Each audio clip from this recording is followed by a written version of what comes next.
विश्वास आणि सत्याची ताकद.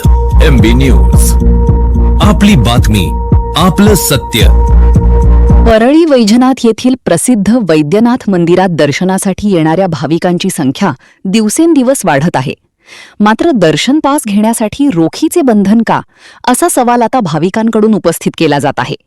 डिजिटल पेमेंटचा जमाना असताना दर्शन पासच्या शुल्कासाठी UPI, QR कोड किंवा ऑनलाईन पेमेंटची सुविधा उपलब्ध करून द्यावी, अशी मागणी होत आहे. विशेषतः बाहेर गावाहून येणाऱ्या भाविकांकडे अनेकदा रोख रक्कम किंवा सुट्टे पैसे उपलब्ध नसतात. अशावेळी दर्शन पास घेण्यासाठी रोख रकमेची व्यवस्था करावी लागते.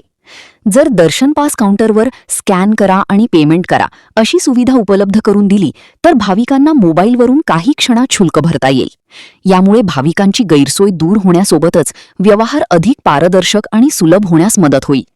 अख्ख्या दुनियेत डिजिटल पेमेंटची सुविधा उपलब्ध असताना वैद्यनाथ मंदिरात दर्शन पासासाठीही कॅशलेस व्यवस्था सुरू करा, अशी मागणी आता भाविकांकडून जोर धरू लागली आहे. मंदिर प्रशासन याबाबत काय निर्णय घेते याकडे भाविकांचे लक्ष लागले आहे. वैद्यनाथ मंदिरामध्ये पासच्या लाईनला मी खालून वर पायी चढत गेल्यानंतर तिथं मी त्यांना विचारलं पासची लाईन कुठे, तर त्यांनी सांगितलं या बाजूने या. पुन्हा मी खालून वर पूर्ण चढत गेलो.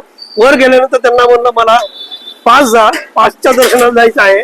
दर्शनाला जात असताना पास मला कॅशच पाहिजे आहे. मी म्हणलं QR कोड कुठे आहे, तर ते म्हणजे QR स्कॅन नाहीये. आज जगामध्ये कुठेही QR स्कॅन नाही असं राहिलेलंच नाही. त्यातल्या भारत देशामध्ये तर नाहीच नाही. पण वैद्यनाथ मंदिरामध्ये मात्र एवढं मोठं जाजीवरल्या मंदिर असून इथं QR कोडची व्यवस्था नाही. ही मला एक थोडस, याबाबत तुम्ही कोणाकडे तक्रार केली आहे का? मी याबाबत लेखी तक्रार वरिष्ठ अधिकाऱ्यांकडे केलेली आहे. योग्य वेळेला कळेल.